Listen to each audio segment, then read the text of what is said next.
Number one, I think you're going to see they're going to get out. Number two, we have made a number of changes, including extending access around the airport and the safe zone.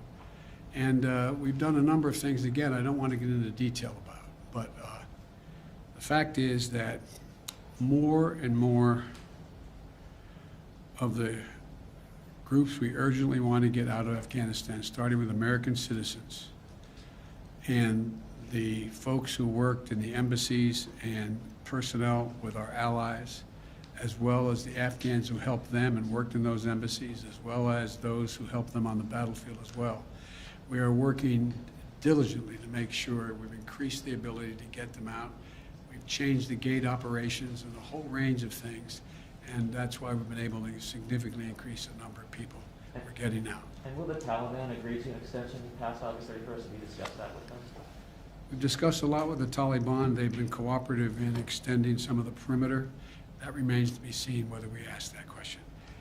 Ed, fire away. Yes, Mr. President. Actually, following up on Andrew's question, because the United States is now negotiating with the Taliban over airport access and such, do you now trust them? And then a question on the public response. A new poll out today shows Americans wanted to withdraw from Afghanistan, but they disapprove of the way you've handled it.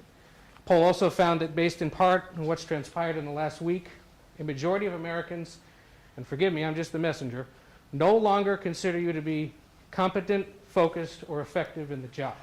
I haven't seen that poll. It's out there from CBS this morning. What would you say to those Americans who no longer believe that you're up to the job? I had a basic decision to make. I either withdraw America from a 20-year war that, depending on whose analysis you accept, cost us $150 million a day for 20 years or $300 million a day for 20 years, who, and you know I carry this card to me every day, and who, in fact, where we lost 2,448 Americans dead and 20,722 wounded. Either increase the number of forces we keep there and keep that going, or I end the war. And I decided to end the war. As I said the other day, you know, the only reason we're in Afghanistan is this is the place from which bin Laden attacked the United States of America. Had this been in another Middle Eastern country where he could have easily have moved from, we would have never gone to Afghanistan. So the question is, when is the right time to leave? Where are our national interests? Where do they lie? And the idea that we are in a situation where we can not recognize that terrorism has metastasized around the world and the need for us to focus on other parts of the world which create an even greater danger of an al-Qaeda-like operation beginning can't be ignored. And we are, as you well know, because you follow this, we are a number of places where we're doing that without permanent basing American forces there.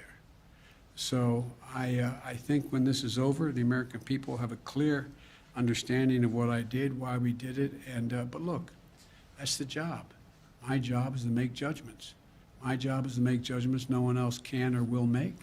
I made them. I'm convinced I'm absolutely correct in not deciding to send more young women and men to war for a war that, in fact, is no longer warranted. On the question of the Taliban, though, do you trust them now that you have to negotiate with them? I don't trust anybody, including you. I love you, but you know, there's not a lot of people I trust. Look, the Taliban has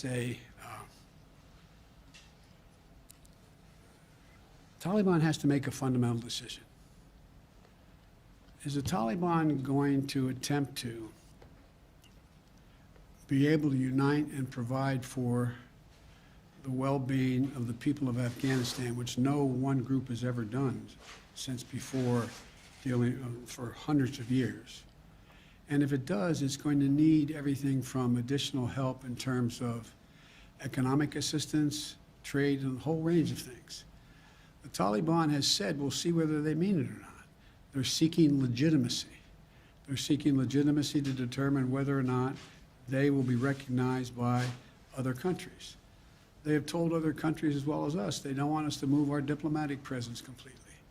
But so all this is all just talk now. all just talk now. And so far, the Taliban has not taken action against U.S. forces. So far, they have, by and large, followed through on what they said in terms of allowing Americans to pass through and the like. And I'm sure they don't control all of their forces. It's a ragtag force. And so we'll see. We'll see whether or not what they say turns out to be true. But the bottom line is this, folks. Look, at the end of the day, if we didn't leave Afghanistan now, when do we leave? Another 10 years? Another 5 years? Another year? I'm not about to send your son or your daughter to fight in Afghanistan. I don't see where that is in our overwhelming interest. And the talk about how our interests are going to be impacted, let me tell you, you're sitting in Beijing or you're sitting in Moscow. Are you happy we left? They'd love nothing better for us to continue to be bogged down there, totally occupied with what's going on. So the idea, I think that history is going to record, this was the logical, rational, and right decision to make. So thank you all so very much. Thank you. Sanctions against the Taliban, the British are calling for sanctions. They're going to discuss sanctions on Tuesday. Would you support sanctions against the Taliban under certain conditions?